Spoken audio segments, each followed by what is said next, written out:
Our veterans have they've carried the burden of freedom for our nation.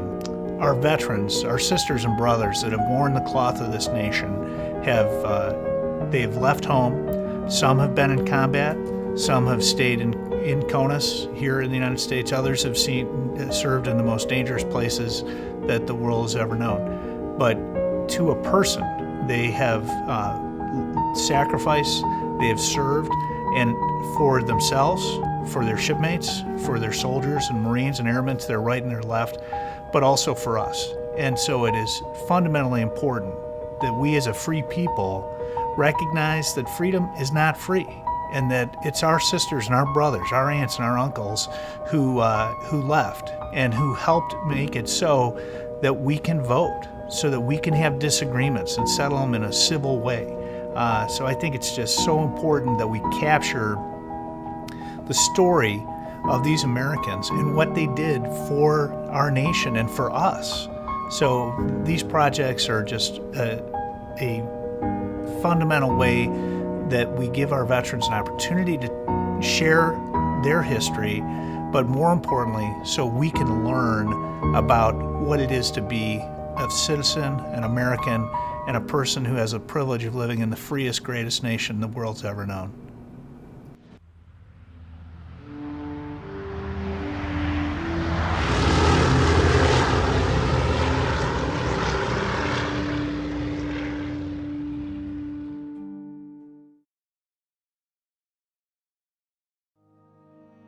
I've always wanted to be in the military.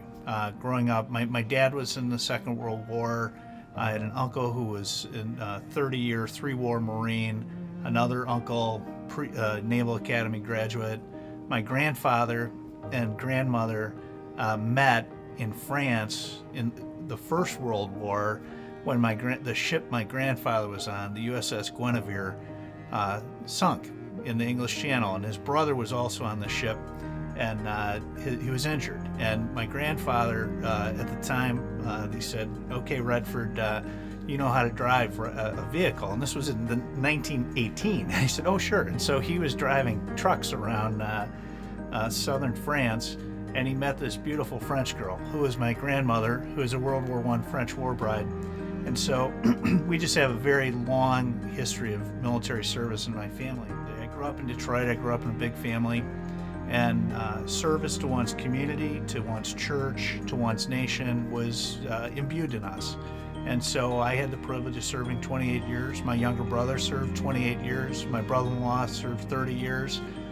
Every one of my, almost all of my brother-in-laws have served military service. So, and currently I think I have 5 nieces and nephews who are on active duty. So it's something that's a great, the privilege of being an American citizen is so important, and the ability to serve and to give back was something I was always interested in. I was a Navy JAG, and it was interesting and challenging. I was never in combat. I was at sea a lot, was overseas a fair amount. But it was a great privilege to serve. 2 days ago, I had a chance to talk at a anniversary commemoration for the Vietnam War, and I had an opportunity to share some observations. And for 241 years as a republic, men and women of our nation have left home, have gone to protect us, and they've risked everything.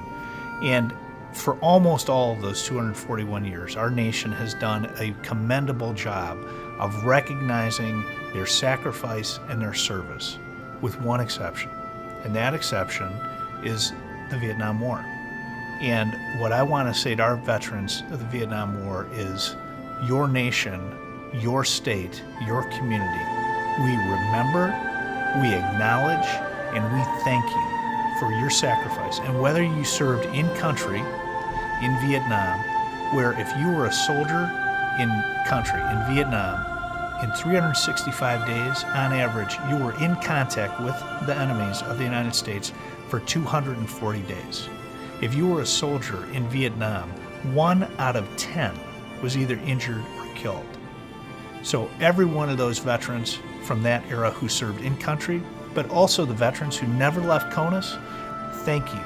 Thank you for your sacrifice, because whether you were in country or whether you stood to watch and you helped defeat communism during the Cold War, your nation owes you a debt of gratitude. We are grateful for it. We thank you. We are sorry it took us 50 years to recognize this. I get thanked and have been thanked so many times for being a veteran, from 1984 until 2012 when I took off my dress blues for the last time. I can't even imagine why our nation didn't recognize the sacrifice of our soldiers, sailors, airmen, and Marines and what they did on behalf of liberty when called. They answered the bell. Now it's our turn to answer the bell for them with your project like this, giving them a chance to tell their story. And I never did anything heroic. I had a lot of different assignments that I had the privilege of serving in, but it was a privilege to wear the cloth of my nation for 28 years.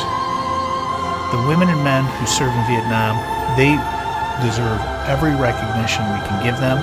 We are grateful and we thank them. And to a person, they were so moved and so grateful for the recognition and thanks of their community, of their nation, of the people that they live with in the veterans home or that serve with them or help with them. So I think the importance is to have the veterans to be able to tell the story. It helps them to take those first steps towards the cathartic healing in ways that they maybe have been unable to or unwilling to in the past.